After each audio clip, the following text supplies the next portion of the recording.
wabarakatuh. Nama saya Khairunisa binti Yunus dan saya dari Learning Center OEM Putian iaitu di Johor. Hari ini saya akan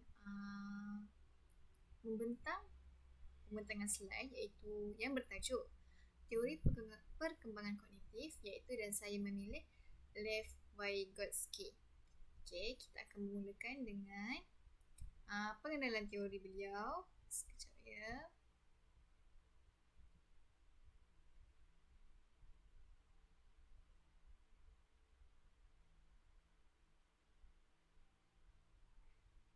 Okey.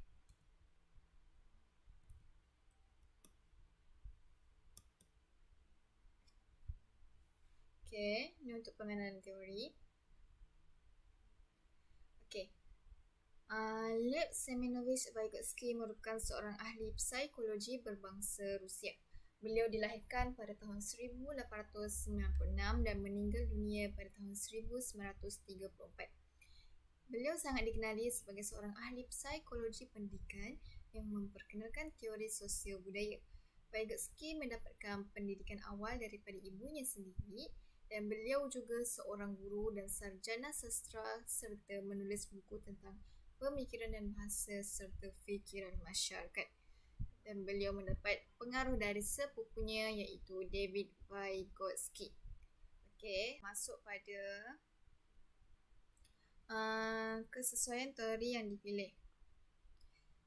Kat sini ada 5 kesesuaian teori yang dipilih. Kita akan sebutkan satu-satu. Yang pertama, bahasa tutur dan pengaruh orang lain. Maksudnya Vygotsky menyatakan bahawa bahasa tutur dan pengaruh orang lain dalam dunia sosial kanak-kanak merupakan pengaruh penting dalam perkembangan kognitif mereka. Yang kedua, interaksi sosial kanak-kanak amat mempengaruhi perkembangan kognitif mereka. Maksudnya beliau juga berpendapat bahawa interaksi sosial kanak-kanak amat mempengaruhi perkembangan kognitif mereka. Yang ketiga, orang dewasa dan rakan sebaya menyalurkan mental tools, iaitu dan bahasa, kepada kanak-kanak semasa interaksi. Yang keempat, sumbangan utama ialah konsep zone of proximal development and scaffolding. Yang kelima, mempengaruhi faktor perkembangan iaitu interaksi sosial dan kemahiran berbahasa. Kita masuk pada kandungan teori perkembangan kognitif. Kat sini ada 1, 2, 3, 4, 5, 6, 7. Ada 7 kandungan teori. Kita akan sebutkan satu persatu dan menerangkannya dan menerangkan maksudnya. Yang pertama adalah pendekatan sosial budaya. Yang kedua, zon perkembangan proksimal. Yang ketiga, bantuan perancang scaffolding. Yang keempat, perkembangan bahasa. Yang kelima, persekitaran pembelajaran. Yang keenam, rakan sebaya. Dan yang ketujuh, penggunaan bahasa.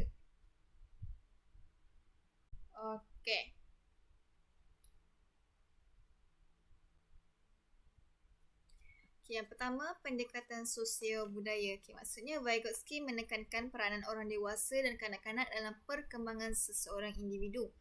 Menurut Vygotsky ni, kanak-kanak lahir dengan kemampuan untuk memahami dunia luar dan memusatkan perhatian terhadap sesuatu perkara.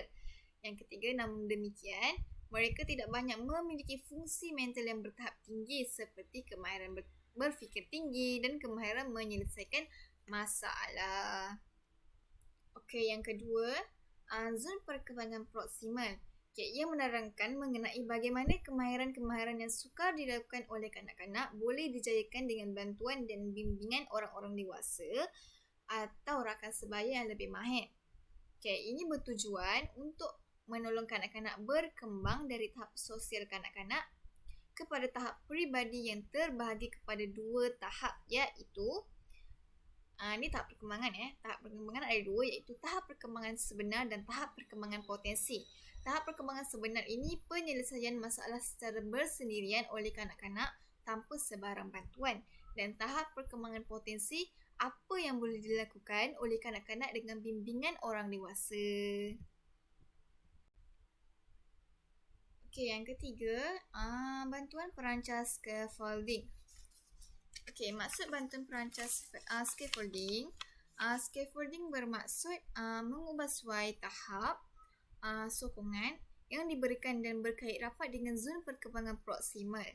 Ia adalah memberikan kepada seorang kanak-kanak sejumlah besar bantuan selama tahap-tahap awal pembelajaran dan kemudian mengurangi bantuan tersebut serta memberikan kesempatan kepada anak-anak ni untuk mengambil alih tanggungjawab yang semakin besar.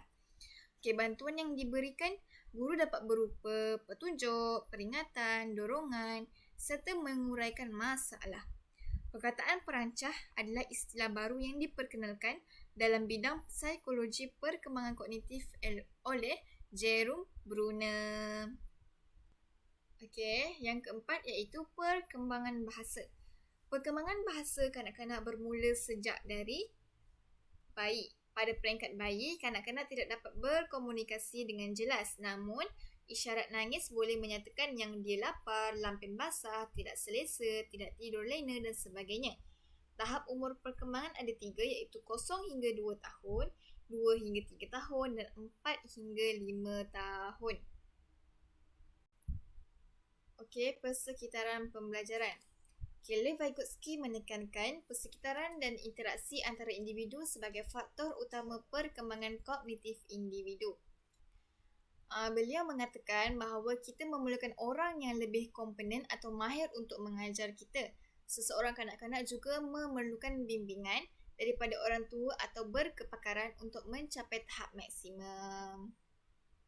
Yang keenam, penggunaan bahasa. Dalam teori kognitif Vygotsky, beliau mementingkan bahasa sebagai elemen utama dalam menyokong pemikiran seseorang individu dan seterusnya menyumbang ke arah pembentukan nilai, sikap dan pengetahuannya. Dengan adanya bahasa yang betul, seseorang individu dapat mencapai pertuturan atau perbualan yang memuaskan dengan individu lain. Yang terakhir sekali iaitu rakan sebaya. Vygotsky menekankan pengaruh rakan sebaya dalam proses pembelajaran seseorang individu. Dengan adanya rakan sebaya, perbincangan dan interaksi sosial dapat berjalan dan menyebabkan proses pembelajaran lebih cepat berlaku. Ini adalah implikasi teori kepada pengajaran dan pembelajaran. Kita akan sebut satu persatu. Yang pertama, guru hanya memberikan bimbingan pada peringkat awal. Yang kedua, guru mestilah membiarkan kanak-kanak meneroka dan belajar sendiri. Yang ketiga, kanak-kanak memerlukan interaksi sosial yang aktif. Yang keempat, memberikan lebih banyak peluang lagi kepada kanak-kanak. Yang kelima, kanak-kanak sentiasa memerlukan bimbingan dan bantuan. Yang keenam, dapat mengeratkan hubungan antara guru dan kanak-kanak. Yang pertama tadi, guru hanya memberikan bimbingan pada peringkat awal. Maksudnya, supaya kanak-kanak dapat mengikuti kandungan yang guru sampaikan. Yang kedua, guru mestilah membiarkan kanak-kanak meneroka dan belajar sendiri. Apabila kanak-kanak telah mencapai objektif pengajaran dan pembelajaran, kanak-kanak ni akan dapat keyakinan bahawa mereka telah menguasai topik tersebut lah, apa yang dia belajar pada hari itu.